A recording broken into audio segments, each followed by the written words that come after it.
Um psiquiatra de um hospital público analisa quantos pacientes precisaram de atendimento em seu consultório no ano de 2021.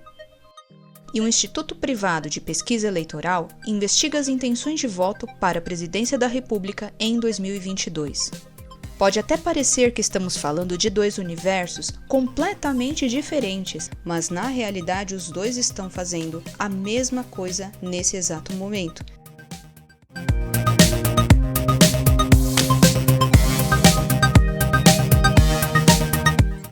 Olá, humano, tudo bem? Hoje eu vou falar um pouquinho sobre amostras de pesquisas quantitativas e a qualidade que essas amostras devem ter para que o resultado de uma pesquisa possa ser considerado confiável. Todos aqueles que estão nesse momento correndo atrás de informações que expliquem, refutem ou confirmem uma pergunta qualquer, estão exercendo a pesquisa de alguma forma, seja uma coleta de dados para uma empresa de marketing, seja um estudo científico de uma universidade pública. O que varia de um pesquisador para outro é a finalidade da investigação, a instituição para a qual trabalham, a forma de coleta de dados, que pode ser quantitativa ou qualitativa, mas principalmente a qualidade da amostra. Por isso, hoje eu vim aqui falar com você sobre a importância do N nas pesquisas quantitativas. O que é isso? N é uma forma carinhosa de eu me referir ao que os livros de metodologia científica chamam de amostra, audiência ou painel de respondentes. Ah, agora eu entendi! Uma amostra em uma pesquisa trata-se de um conjunto pequeno que representa um conjunto maior de qualquer coisa: pessoas, animais, países, plantas, alimentos e até elementos químicos. As amostras são usadas nas pesquisas porque estudar a população inteira, prática chamada de recenseamento, sai muito mais caro e demora muito mais tempo. Para termos uma ideia desse custo, a verba necessária para que o Instituto Brasileiro de Geografia e Estatística, o IBGE, pudesse realizar o censo 2020 foi estimada em mais de 2 bilhões de reais. Já uma pesquisa nacional sobre intenção de votos para a presidência chega a custar R$400 mil, pois envolve entrevistas com até 9 mil pessoas em mais de 300 municípios. Agora, o que define uma boa amostra em uma pesquisa quantitativa, eu vou falar um pouquinho a seguir. Público-alvo bem definido. Público-alvo é o conjunto de pessoas de quem os dados são coletados e analisados. Porém, muitas áreas, como a ciência de dados, têm admitido que dados geográficos e socioeconômicos não são suficientes para elaborar um diagnóstico amostral tão preciso quanto a gente gostaria de ver.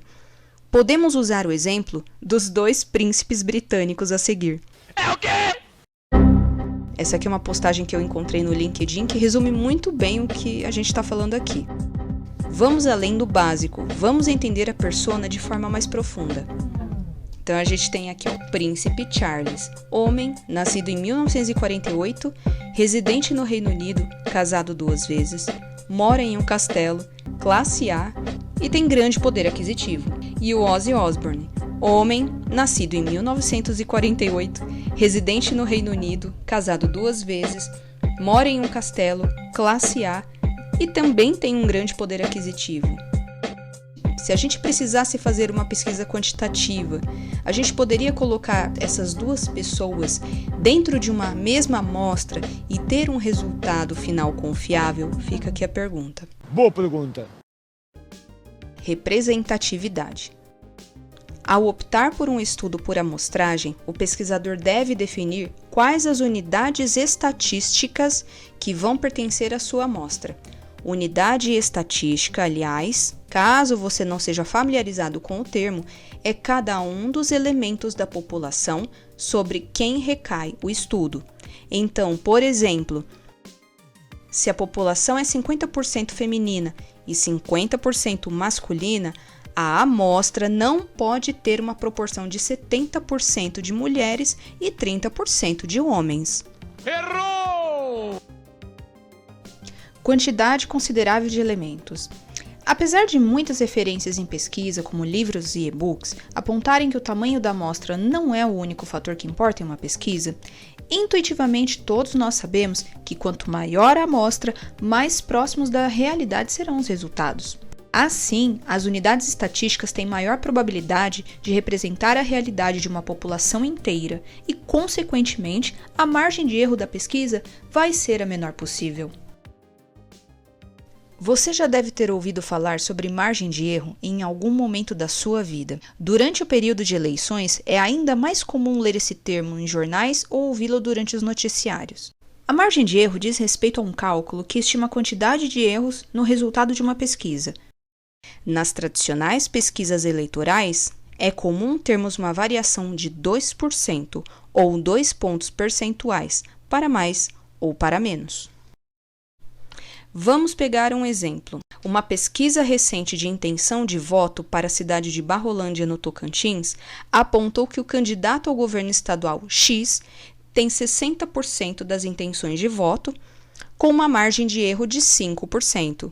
Isso significa que entre 55% e 65% da população geral votaria nesse candidato. Agora eu saquei! Mas tem o outro lado da moeda. Com esses números que eu coloquei aqui, você saberia dizer qual a margem de erro da pesquisa? Não sei. Existem algumas ferramentas online que fazem isso. Essas ferramentas simulam a margem de erro de uma amostra em relação à população original. Então, se Barrolândia possui 4.731 habitantes, quantas pessoas devem ser entrevistadas para que a margem de erro seja de 5 pontos percentuais? Também não sei. Eu posso ir testando vários números aleatórios com base em uma estimativa de que o pesquisador decidiu que pelo menos 10% da população seja entrevistada. O índice de nível de confiança está ligado diretamente com a margem de erro.